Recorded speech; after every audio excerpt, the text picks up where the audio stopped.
안녕하십니까. 선우세무TV를 진행하고 있는 이신행 세무사입니다. 네, 김창영 세무사입니다. 네, 이웅섭 세무사입니다. 오늘은 절세 컨설팅에 있어서 아무도 이야기하지 않은 위험, 그러나 치명적이고 숨겨진 위험이 있는데 바로 실질 과세 원칙입니다.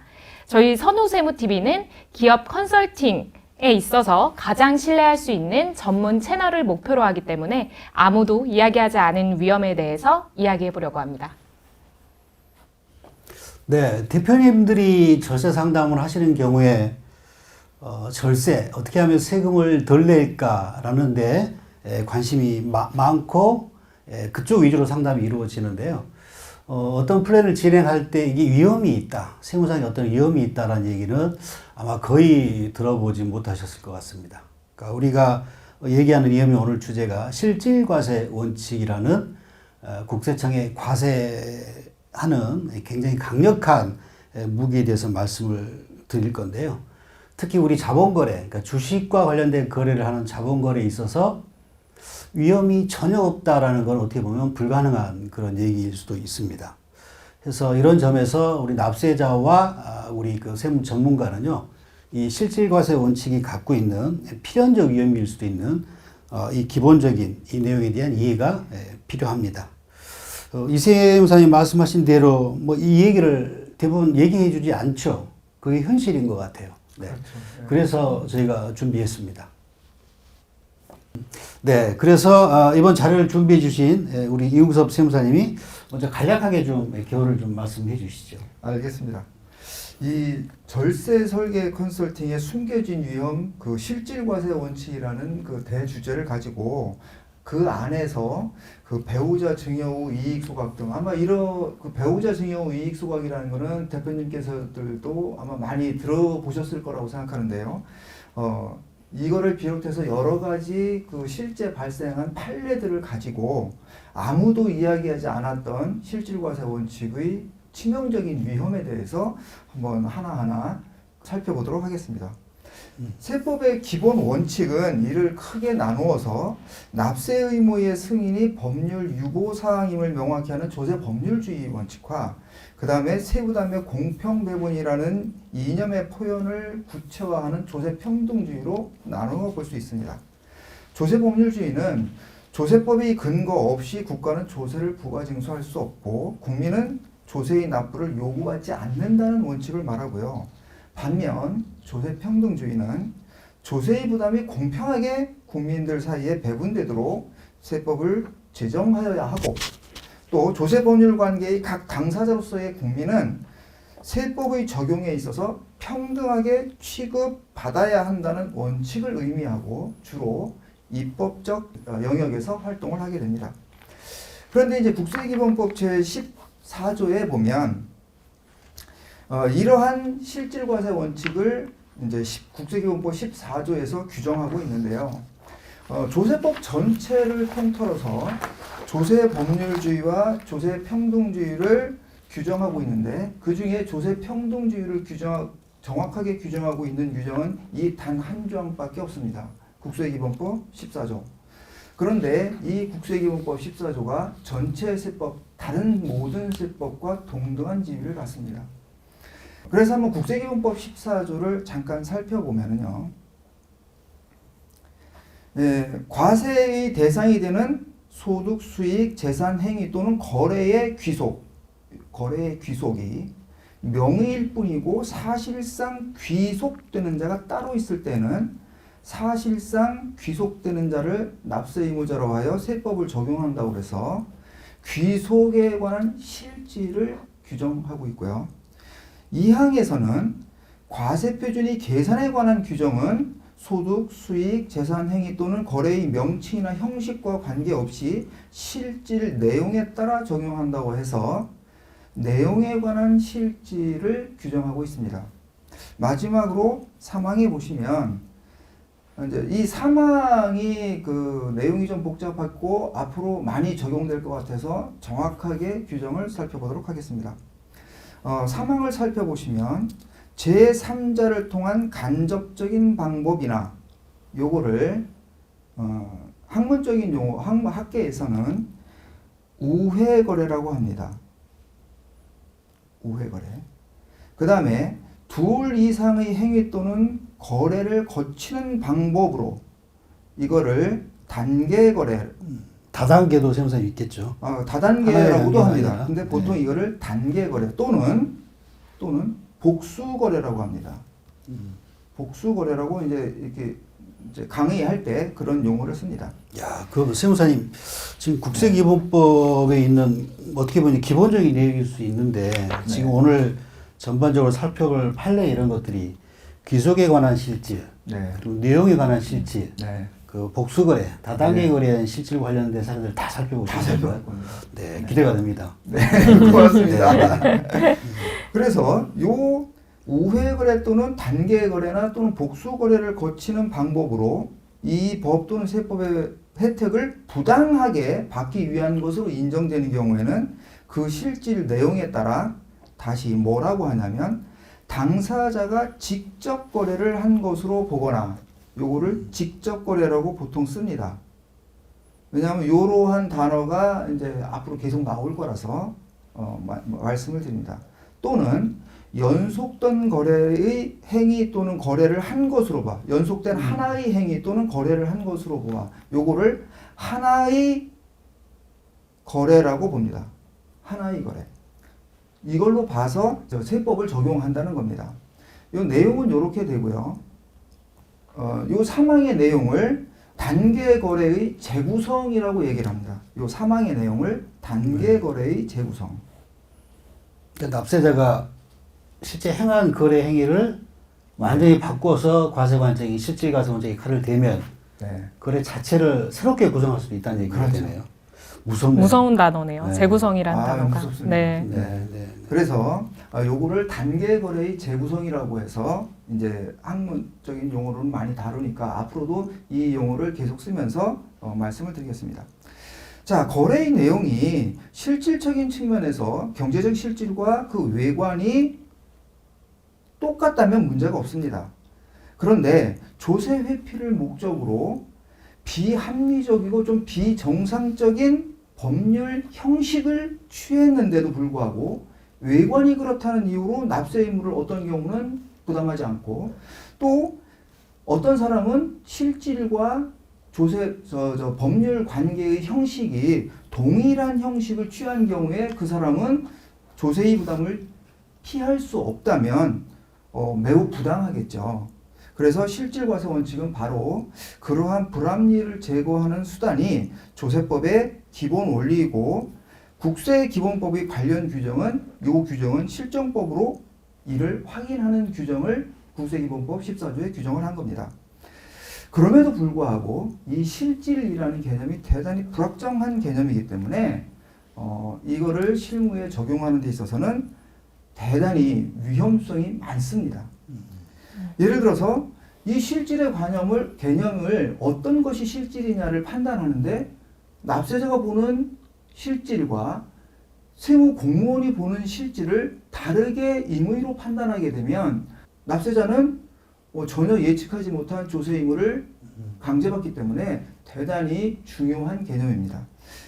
이런 염려 때문에 그동안 대법원은 납세 의무자가 경제활동을 함에 있어서 동일한 경제적 목적을 달성하기 위해서 여러 가지 법률 관계 중 하나를 당연히 선택할 수 있으니까 그것이 그 납세자가 선택한 법률 형식이 가장행위에 해당하지 않는 한, 요 가장행위는 민법상 의무 이제 개념인데 통정에 의한 허위 표시 뭐 이런 것들을 이제 말하는데 법률상으로 원칙적으로 무효입니다. 이러한 가장행위에 해당한다고 볼 특별한 사정이 없는 한 과세관청은 납세자가 선택한 법률 형식을 존중하여야 하고 설사 그 실질과세 원칙에 의해서 납세 의무자의 거래 행위를 형식에 불과하고 조세 회피 행위라고 해서 이거를 부인하려면 그 구체적인 부인 규정을 법률에 규정하여야 한다는 입장을 일관적으로 취해왔습니다. 즉 이게 바꿔서 얘기하면 네. 어떤 의미냐면 법률에 실질과세 원칙을 적용하기 위한 법조항을 명백하게 규정하지 아니하면 그렇죠. 적용하지 않겠다. 네. 납세자 입장은 사실 혼돈이 올 수 엄청 혼돈이 올 수 있는 네. 거거든요. 그동안 대법원의 입장이 이렇게 지정돼 이제 입장을 견지하고 네. 있었어요. 근데 세무사님 네. 그 판례 내용 중에 여기 이제 문구가 보면 가장행위에 해당한다고 볼 만한 특별한 사정, 이 가장행위에 대한 판단 네. 관련해서는 또 입증 책임이 굉장히 또 중요한 이슈가 되겠네요. 그러면 네. 여기서 내가 이게 가장행위가 아니라고 입증해야 되는 그런 납세자 입장에서는 네. 어떻게 보면 굉장히 불합리한 네. 그런 의무가 아닌 의무가 또 생기겠네요. 그럴 수 있죠. 네. 그래서 이제 이 실무적으로는 여태까지 실질적으로 과세 현장에서 실질과세 원칙을 적용해서 세금을 과세하는 경우가 적었습니다. 대단히 적었습니다. 그런데 이제 이 실질과세 원칙에 대해서 이제 잠깐 얘기를 하게 되면 이 실질과세 원칙이라는 게 어떤 게 실질이냐를 이렇게 평가하는 문제이기 때문에 네. 사람마다 어떤 행위의 실질이 뭐냐라는 거는 대단히 주관적인 평가의 영역으로 이게 들어가게 돼요. 판단의 문제가 될 수 있겠네요. 판단의 문제가 네. 돼요. 그러면 이 세금은 즉 조세는 국민이 실제적으로 경제적인 부담을 하는 건데 사람의 판단에 따라서 보는 사람마다 실질이 뭐냐를 다르게 판단하게 되고 대단히 주관적인 평가 영역으로 이게 들어가게 되면 국민의 재산권이 침해될 가능성이 대단히 높죠. 네, 대단히 맞습니다. 높습니다. 네. 야, 세무사님 그 말씀하신 거로 이제 보면 네. 조금 어려운 내용인 것 같아요. 무지하게 네, 어렵죠. 맞는 것 같으면서도 네. 안 맞는 것 같고 네. 그 실질과세 원칙이라는 게 어떻게 보면 네. 납세자에게도 적용이 되고 네. 과세관청에도 적용되는 개념일 것 같은데 네. 이게 말씀하신 것처럼 입법적으로 보완 내지는 이게 되지 않으면 체계화되지 않으면 혼돈은 불가피한 것 같거든요. 네, 맞습니다. 세무사님이 이제 그동안 연구하신 어떤 그 기초에서 봤을 때 이 실질과세 원칙을 적용하기 어떤 구체적인 뭐 요건, 과세 요건 뭐 이런 것들이 존재할까요? 결론부터 말씀드리면 적용 요건이 없어요. 법에 없군요. 네. 네, 네. 원래 대부분 조세법을 보면 거기에 뭐 몇 조 몇 조를 적용하기 위해서는 그거를 적용하기 위한 적용 요건을 구체적으로 법에 규정하잖아요. 네. 근데 이 실질과세 원칙은 아까 살펴보신 대로 국기법 14조 뭐 1번, 뭐 2번, 뭐 네. 이렇게 해갖고 하는 적용 요건 자체가 없습니다. 일반론적인 얘기만 국회기본법 14조에 그냥 명시가 되어 있는 거네요. 네. 실질에 따라 판단한다라는 네. 단어밖에 없습니다. 네. 그러면은 무실질을 뭐 어떻게 이렇게 해석한다는 구체적인 적용 요건 자체가 없습니다. 그래서 납세자 입장에서는 가장 불안한 네, 그런 엄청 네. 불안한 거죠. 네. 그러니까 어떻게 보면 개별 거래들을 우리가 진단하고 판단할 때 조세법 네. 적용할 때 네. 정말 신중한 판단이 필요하겠네요. 그렇죠. 네. 근데 이렇게 이제 그 적용 요건 자체가 없다 보니까 보는 사람에 따라서 판단이 달라질 수가 있는 거예요. 그러겠네요. 네. 근데 그렇다고 그렇게 해서 이렇게 대단히 불합리하다고 해서 그 적용 요건도 없고 그러면 이 실질과세 원칙을 포기할 거냐? 근데 이렇게 포기하게 되면 법률을 이용해서 좀 남들이 일반적으로 선택하지 않는 방법을 이용해서 조세를 부당하게 침탈하는 결과를 그냥 방치하는 결과가 됩니다. 네. 결과론적으로 조세 회피 전략이 네, 회피 될 수 전략이 될 수 있겠네요. 있는 거예요. 네. 그래서 그러한 것을 실질을 따져서 그거를 기준으로 과세하려고 하는데 그렇게 하려고 하면 결국 그 우리가 어떤 그 개별 사건의 개개의 실질을 다 따져서 과세할 수밖에 없습니다. 판단할 수밖에 없습니다. 그런데 지금 말씀드린 대로 이게 아무런 그 뭐 적용 요건이나 이런 것이 없다 보니까 결국 이거를 판단하는 마지막 판단의 주체는 법원이 될 수밖에 없고 그것이 이 실질을 판단하는 최종의 판단자의 위치는 결국 법원 몫이 됩니다. 네. 결국 판례를 우리가 분석하고 검토할 수밖에 없겠네요. 그럴 수밖에 네. 없습니다. 근데 이 실질과세 원칙을 갖고 한번 예를 들어보면 뭐 이런 거를 한번 이제 예를 들어 볼 수 있겠어요. 대표님께서는 이제 별로 이제 이렇게 그 피부에 와닿지 않으실 것 같은데 제가 하나를 한번 예를 들어 볼게요. 뭐 이거는 실상에서 많이 있는 얘기입니다. 예를 들어서 A와 B가 토지를 매매하는데 네. A가 B한테 판다고 했을 때 A는 이 법률 형식을 매매의 형식으로 가져갈 수도 있고 증여의 형식으로 가져갈 수도 있습니다. 둘은 아무런 관계가 없지만 그러면 법률 형식을 매매를 선택했을 때는 양도소득세를 내는 것이고 증여를 선택했을 때는 증여세를 내게 됩니다. 그러면 이 A는 이 세금을 계산해보고 증여에 의한 세금이 얼마고 양도에 의한 세금이 얼마인지를 계산해 본 다음에 나는 증여보다는 양도보다는 증여가 세금이 더 적게 나와서 증여로 소유권 이전 등기를 하는 거예요. 자, 그렇게 되면 이 거래자는 법률 형식을 증여를 소유권 이전 등기의 형식을 증여를 취한 것이고 그러나 실질은 사실 이제 둘이 이제 이제 자금을 뭐 주고받았다는 걸 이제 숨기겠죠. 네. 그럼에도 불구하고 사실은 그 현금 거래를 못 밝혔다는 이유만으로 이게 과연 이게 증여일까요? 이러한 법률 형식의 법률 형식을 이제 양도자가 매매로 증여로 선택하였다 하더라도 그 실질이 이거는 매매이기 때문에 이거를 매매로 봐서 양도소득세를 과세해야 되는데 그러면 어떠한 요건에 의해서 이 증여를 매매로 봐야 된다는 구체적인 적용 조항을 적용 요건을 법률에 규정할 수 없다는 겁니다. 전체적인 것을 판단해 봤을 때 그거 매매가 아니라 증여가 아니라 매매야 라고 이제 실질을 판단할 수밖에 없다는 거죠. 네. 그래서 이 증여가 증여인지 양도인지는 개별적인 사건의 사실관계와 거래의 실질에 따라서 판단해야 되고 이 실질을 판단하는 데는 따질 요소가 너무나 많고 네. 다양하고 따라서 적용 요건을 구체화해서 법률에 규정하는 게 불가능합니다. 그래서 그거를 따져주는 것이 결국 법원의 몫이 됩니다. 그러면 납세자 입장에서는 이러한 판례들을 분석해서 경험칙을 가지고 진행을 할 수밖에 없겠네요. 그렇죠. 네. 그러면 뭐 이거는 전문가도 네. 대단히 어려운 문제가 되죠. 네. 그래서 이제 이러한 문제가 있어서 여태까지는 이 실질과세 원칙에 대해서 사실 과세 현장에서는 별로 사용을 하지 않았습니다.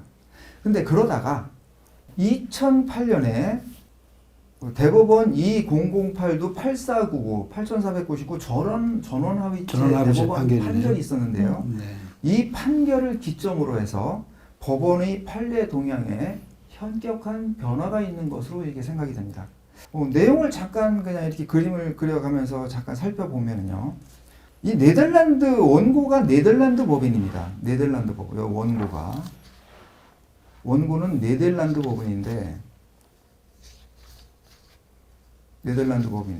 네덜란드 법인이 네덜란드에서 법인을 하나 설립합니다. 100% 자기 이제 출자를 해서 법인을 설립하는데 뭐를 설립했냐면 주식회사 남한이라고 설립을 합니다. 회사의 명이 사우스코리아입니다. 네, 진짜 회사 명이 사우스코리아입니다. 네덜란드에 있는 사우스코리아네요. 네덜란드에서 네. 사우스코리아 주식회사 사우스코리아를 네덜란드에서 설립합니다. 100% 이제 원고가 출자했고요. 동시에 조금 있다가 또 네덜란드에서 주식회사 종로를 설립합니다. 주식회사 종로. 시험사님 이것도 실명입니까? 네, 실명입니다. 네. 특이한 친구들이군요. 네. 지명을 좋아하시는. 네. 이게 전부 다 이제 네덜란드 법인이거든요. 이 네. 법인이. 그렇죠. 그러던 중에 2003년에 한국에 유한회사인데요. 유한회사 세모를 취득을 하는데 이 회사 법인을 매입하게 되는데 주식회사 남한이 50%를 취득하고요. 주식회사 종로가 50%를 취득합니다. 요거에 대해서 관할구청이 가만히 살펴보니까 이 유한회사 세모는 사실상 이 원고가 100% 지배하고 있는 관계인데 간주 취득세를 과세할 수 없는 거예요. 법률상으로. 네. 법률의 내용을 여기다 잠깐 적어보시면 지금은 이 내용이 이제 살짝 바뀌었습니다. 네. 바뀌었지만 구지방세법 105조 6항에서 그 당시에 뭐라고 법문에 규정되어 있었냐면 법인의 주식을 취득함으로써 과점주주가 된 때는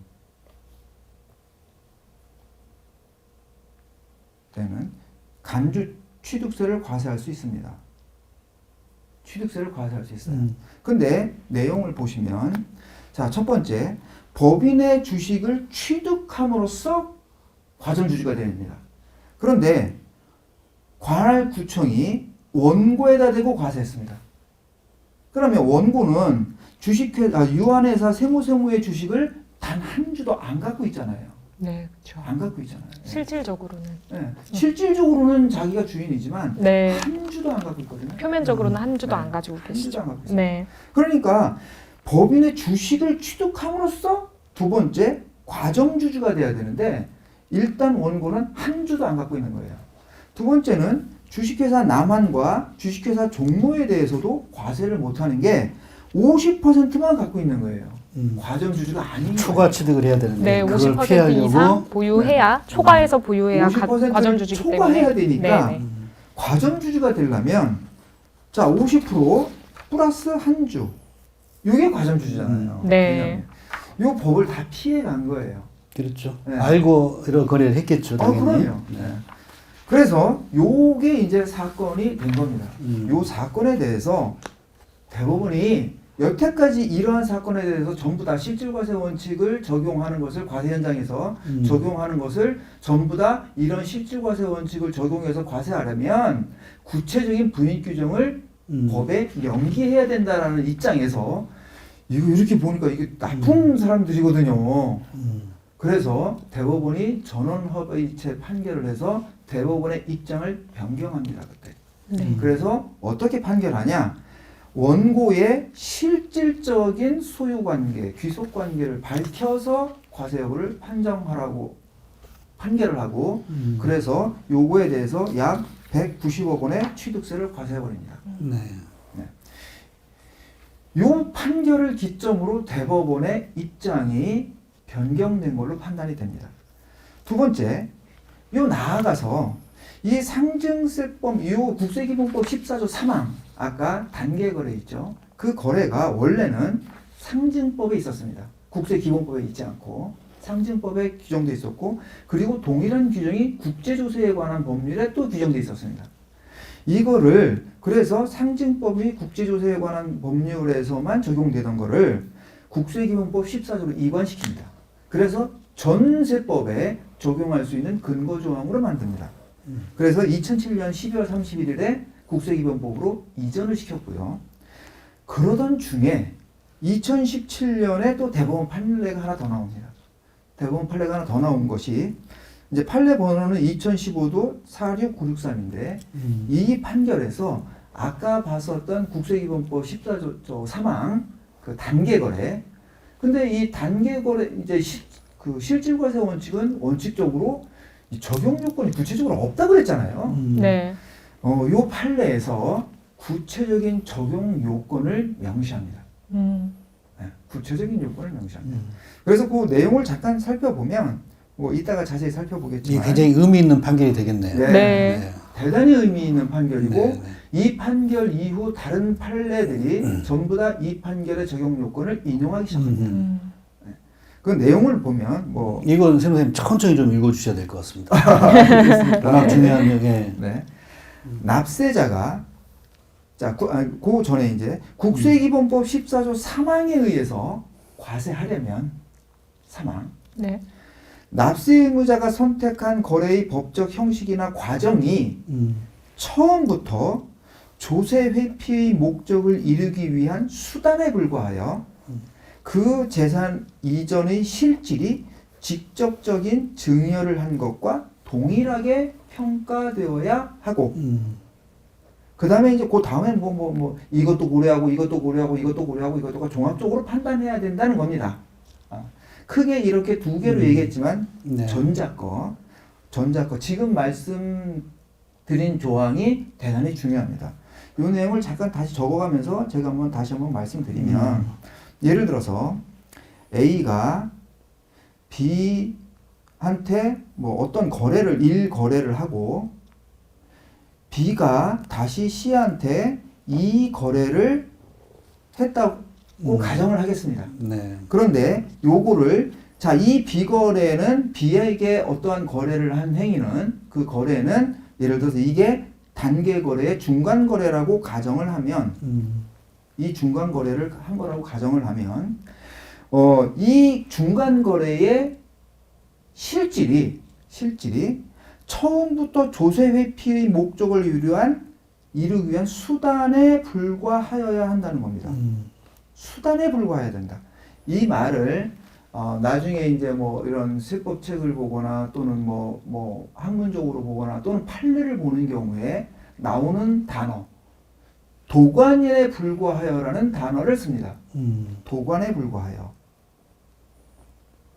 도관이라는 거는 불과하여라는 요 단어를 쓰게 되는데 이 도관에 불과하여가 이 뜻입니다. 수단에 불과해서 이 중간 단계는 아무런 의미가 없다. 자, 그러면 납세자가 선택한 거래가 무력화되겠네요. 무력화되죠. 네, 네. 즉 그러한 경우에는 A가 B한테 거래하고 B가 C한테 거래한 걸 A가 C와 직접 거래한 걸로 보겠다는 거예요. 아까 약분, 말씀하신 중간 거래 약분이 이루어지는 거죠. 없다고 보는 거죠. 아까 네, 말씀하신 네, 네. 거래 재구성. 네. 그거네요. 이렇게 네. 보는 겁니다. 네. 그래서 야. 요 도관이라는 단어가 나오면 요것이라고 판단하시면 되고 여기서 도관이라는 거는 이제 이 관이잖아요. 물 흐르는 관. 네. 그래서 통로에 불과했다는 거예요. 통로에 불과했다. 그래서 요 그 적용 요건을 명확하게 이제 규정하기 시작합니다. 이 세 가지 사건을 이제 기준으로 이 당시 그 시대적 배경에 또 커다란 흐름이 시장에 하나가 나타나기 시작합니다. 절세 컨설팅이 유행하기 시작합니다. 시장에서. 네. 네. 절세 컨설팅이 시장에 기하급수적으로 확대가 되는 거예요. 지금도 아마 대표님께서들도 이렇게 절세 컨설팅 한다고 이렇게 컨설팅 의뢰를 하라고 이런 권유를 수없이 받아보셨을 네. 겁니다. 이 시기를 기준으로 한 2010년에서 13년 이때를 시작으로 해서 절세 컨설팅의 바람이 전국적으로 이렇게 불기 시작합니다. 그러다 보니까 이제 이 네 가지 영향을 따라서 국세청이 실질과세 원칙을 과세에 적극적으로 활용하기 시작했다고 판단되고요. 동시에 입법적인 보완도 지금 적극적으로 대응하고 있습니다. 네. 아시다시피 네. 이렇게 하고 된다더라 하면은 법으로 싹 막잖아요. 네. 2, 3년만 지나면 입법적인 보완이 바로바로 이루어지죠. 과거에 비해서 그 모니터링 주기나 이런 입법화 작업이 너무 많이 상당히 빨라졌죠. 짧아졌죠. 네. 엄청 짧아졌어요. 네. 지금 시대적인 흐름인 것 같아요. 네. 그래서 이제 이 절세 컨설팅을 하는 데 있어서 이 실질과세 원칙은 필연적인 위험이라고 저는 생각합니다. 예를 들어서 절세 컨설팅이라는 게 뭐냐면 이거는 제가 그냥 생각하는 겁니다. 절세 컨설팅이라는 게 어마무시한 어떤 거를 해갖고 만들어 나오는 것이 아니고 이제 기간을 변경하거나 내용을 변경하거나 귀속을 변경하거나 이렇게 해서 1안, 2안, 3안으로 각각 이렇게 변경한 거 예를 들어서 방법을 변경하거나 이렇게 변경한 1안, 2안, 3안에 따르는 세금을 각각 계산해보고 그게 법률적으로 하자가 있는지를 검토해보고 그 중에 요렇게 하는 게 가장 세금이 적게 나옵니다. 라고 제시하는 게 저는 절세 컨설팅이라고 생각을 합니다. 그런데 이거에 대해서 이거죠. 예를 들어서 납세의무자는 A안, B안, C안을 세금해 보니까 여기는 세금이 1억 나오고 여기는 5억 나오고 여기 10억이 나와요. 근데 법률상 검토해 보니까 다 아무 문제 없어요. 그럼 납세 의무자는 당연히 1억 세금 낼게 해야 되는 거 당연한 거 아닌가요? 맞죠. 저는 이게 그냥 네. 절세 컨설팅이에요. 그런데도 불구하고 세무서가 이렇게 야 이런 이한 사안이 다 법에는 맞는 건 맞는데 야 이렇게 하면 10억을 내야 되는데도 1억밖에 안 냈잖아. 야 이렇게 하는 거는 정상적인 것이고 1억을 내는 거는 비정상적인 방법이야 라고 주장할 수 있는 거죠. 이게 실질과세 원칙이 존재하는 거기에 내재하는 위험이라는 겁니다.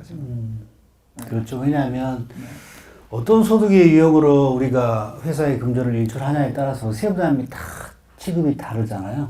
그렇죠. 그래서 납세자 입장에서는 여러 대치안들을 검토하고 세액 계산해 볼 수밖에 사실 없거든요. 근데 그 안에 이제 말씀하신 그런 리스크가 숨어 있는 거를 인식을 하고 말씀을 드리느냐, 네. 숨기고 말씀을 하지 않느냐, 그건 어마어마한 뭐라는 차이가 있겠네요. 어마어마한 네. 차이가 있는 거죠. 네, 네. 네. 그래서 이 절세 컨설팅을 하는 뭐 전문가, 조세 전문가는 뭐 대법원 판례서부터 수없이 많은 공부를 해서 네. 어떠한 대안을 제시하겠지만 기본적으로 실질이라는 그 법률의 실체가 네. 모호한 거라는 거예요. 그거를 그렇죠. 인식해야 되고 납세 의무자도 그 리스크를 부담하지 않으면 저는 절세 컨설팅 자체가 저는 불가능하다고 보고 또 나아가서 그냥 그 위험을 전혀 부담하고자 하지 않으면 그냥 국세청이 내라는 대로 내시면 되겠죠. 요새는 워낙 이제 대표님들도 조금 이런 조세에 관련된 지식들이나 이런 게 많이 늘어나셔서 그거에 대해서는 좀 어느 정도 이해하시는 대표님들이 많으시더라고요. 근데 아직은 말씀해주신 대로 일각에서는 그런 것들에 대해서 내가 하는 거래 행위나 이런 절차들이 전혀 문제가 없다 이렇게 생각하시는 대표님들도 있으신데 이 말씀은 좀 명심을 해주셔야 될 것 같습니다. 네, 맞습니다. 네. 그래서 이제 실질과세 원칙에 관한 거는 이제 이렇게 말씀을 드리고 이제 이렇게 말씀을 드려도 사실 이게 감이 안 오잖아요. 그 개별 사례를 또 검토하실 거죠. 네. 추가적으로. 네.